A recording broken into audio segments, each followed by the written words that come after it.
Imagine ordering a hot bowl of rice noodle, which I call boom, but you accidentally asking the waiter for a bowl of mud, boom, instead. Or if you want to drink some fresh coconut water, in Vietnamese it's called dừa, but you accidentally ask for watermelon, which is called dừa, all because there's a tiny change in the pitch. So for a lot of foreigners, these Southern Vietnamese tones sounds very similar to each other and it can get really confusing, but they actually follow a very predictable pattern. So in this video, we'll walk you through the 5 essential Southern Vietnamese tones step by step, and in the next video, we'll have a lot of practice time so you can walk away confidently and distinguish these 5 tones. Before we get started, here's the fun fact. So Southern Vietnamese only have 5 main tones compared to the Northern accents, which have 6 tones. So for the Southern tones, we have flat, up, down, swing, and drop.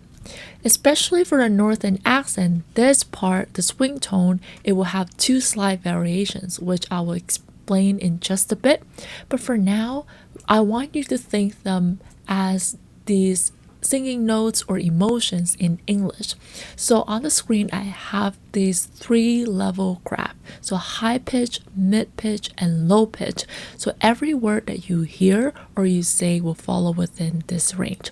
The first one is the flat tone, which is Thanh, Ngang. As you can hear it, there's no accent mark on it.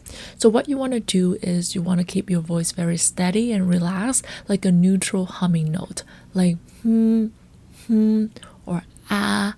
A common word here is ang, which means to eat.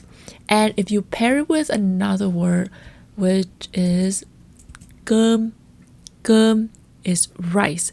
So if you pair it together, you will have the word ăn cơm, which just means eating rice, or it can be having a meal. Just because in Vietnamese, cơm or rice is a very staple food in every single meal. So we usually use the word eating rice, ăn cơm, as a representation of having a meal. And another word that you want to pair it with is gong. If you watch my previous video about family titles, this gong word is used to self-address when you're speaking to elders. So if I say gong ăn cơm, that means I eat rice or I'm having a meal. So the next tone is Dấu Sắc, which is up and rising tone. For this tone, you want to remember you want to start at a mid pitch and shoot your voice straight up, like what, right? So you want to start at mid pitch and shoot your voice straight up, like what. One way to distinguish this in written Vietnamese is whenever you see some Vietnamese words or letter, and if you see this symbol like an arrow shooting up, you should remember this is for Dấu Sắc, and you should shoot up your pitch whenever you're saying these words. For example, we have the word for mom is má, and then for fish is cá. We also have bí, and for the word want is muốn, right? So one of the example of a meaningful sentence is that we've learned from the previous tone, the flat tone is ăn cơm, which is eating rice or having a meal. I want to pair it with the word muốn, want. Muốn ăn cơm, which exactly means want to eat rice or want to have a meal. And I can also add a subject to it as well, is mom. Má muốn ăn cơm is mom wants to eat rice.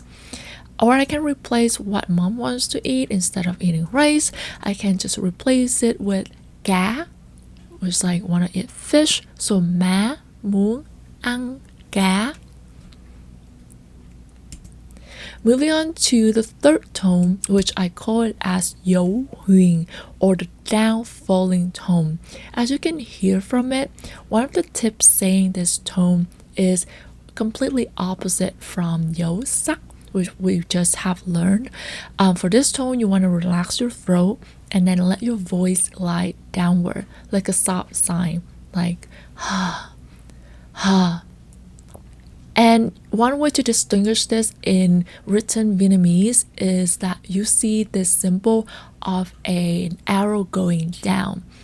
So for example, the word hello, chào, chào.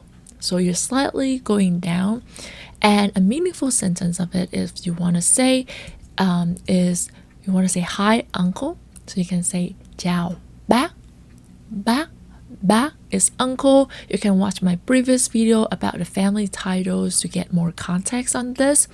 And if you want to make it even more complete sentence, you can use the word con chào bác, con chào bác, right? And another example is the word mời, mời. So it depends on the context. It can mean please. But in the context of eating with elders, is a courtesy just to invite them to start the meal.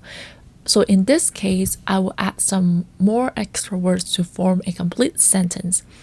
So we have mời bác, so we want to address the uncle, and then ăn cơm, so mời bác ăn cơm.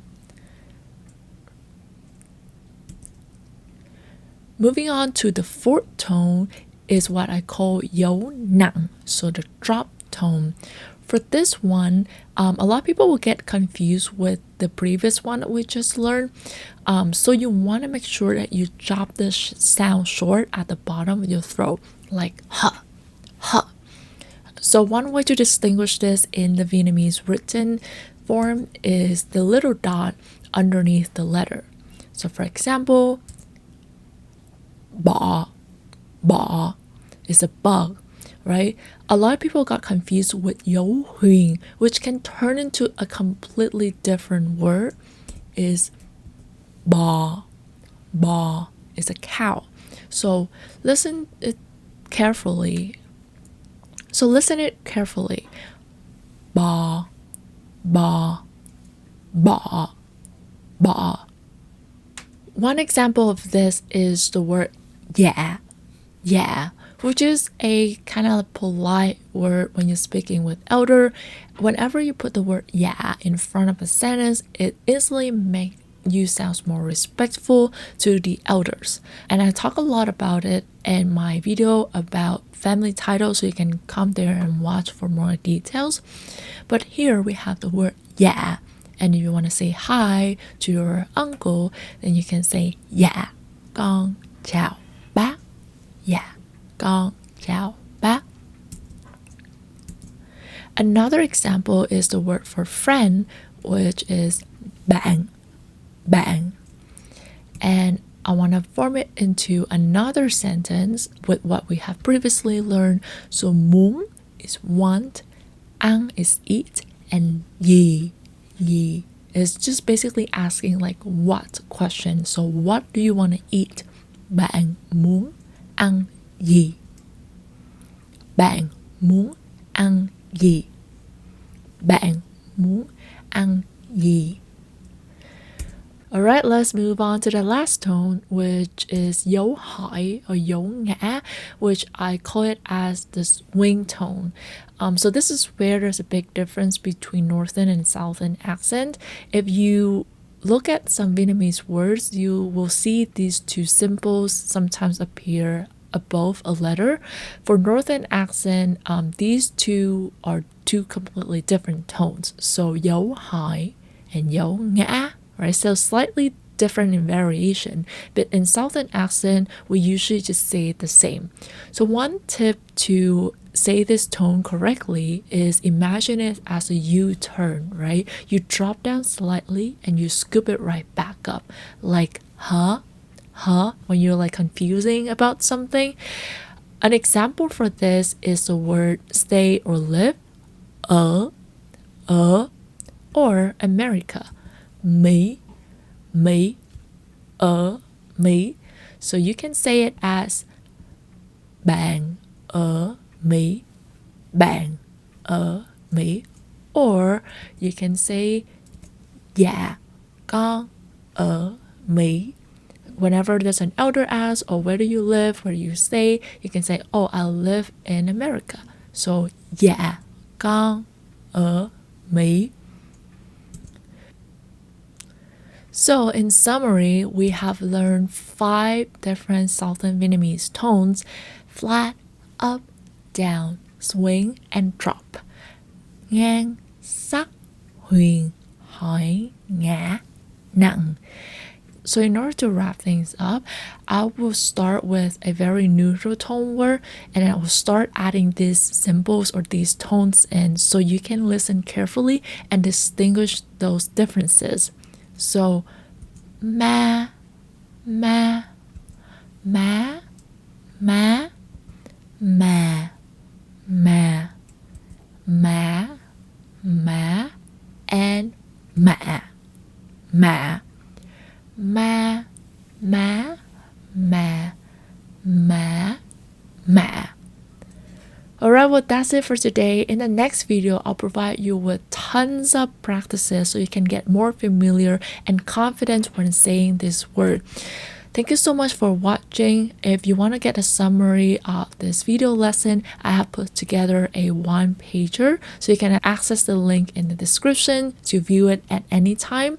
If you find this video helpful, please give it a like and subscribe to my channel for more Southern Vietnamese lessons. Cảm ơn và hẹn gặp lại. Thank you and see you again.